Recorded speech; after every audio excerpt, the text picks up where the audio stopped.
আমি হঠাৎ এখানে হাঁটতে আসলাম এবং হঠাৎ করে দেখলাম যে গাছের মধ্যে কলাগুলি পেকে আছে।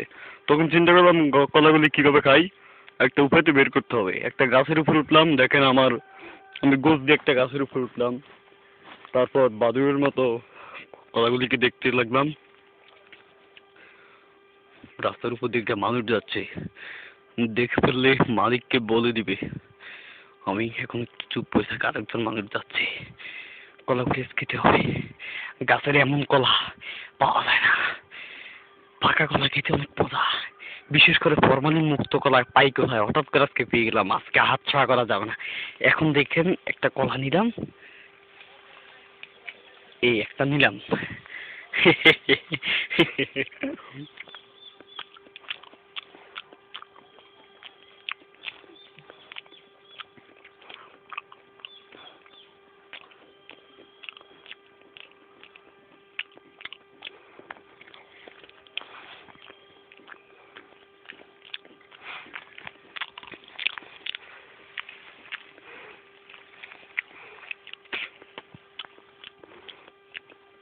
এবার আরেকটা নিতে হবে।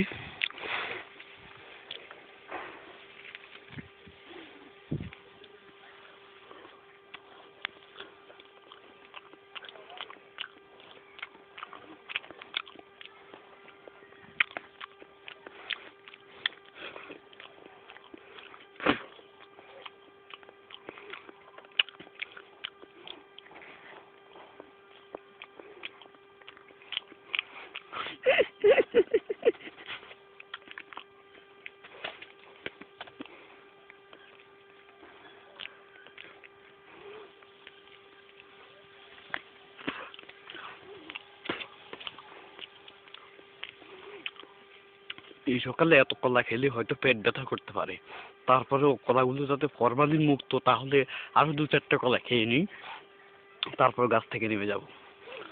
কলা গাছ উঠে নাই, কিন্তু আমি অন্য একটা গাছের উপর উঠছি, তারপর এভাবে হাত দিয়ে কলা নিলাম। আপনারা আমার কাছ থেকে শিখে নেবেন, যে কোনো কাজে লাগতে পারে। আরেকটা কলা নিলাম, খেয়ে নিই।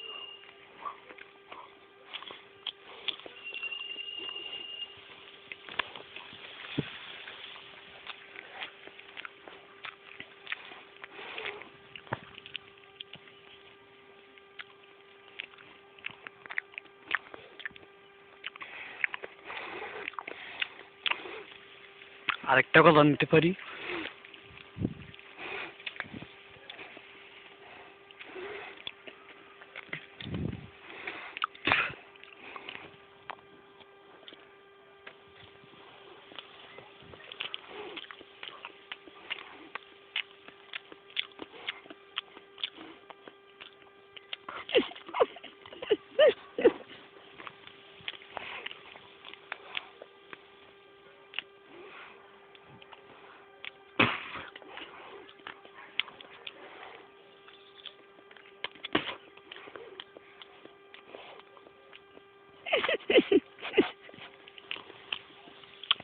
বিশ্বাস করুন ভাই, কি যে আনন্দ লাগছে আজকে।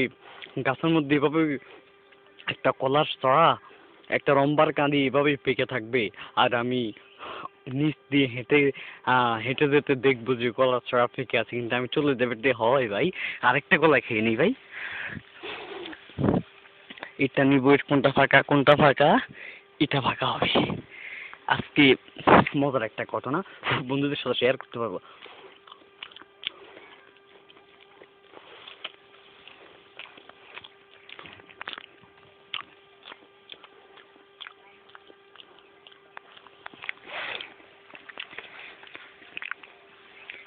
আর খাবো কিনা চিন্তা করতে হচ্ছে, আর খাবো না।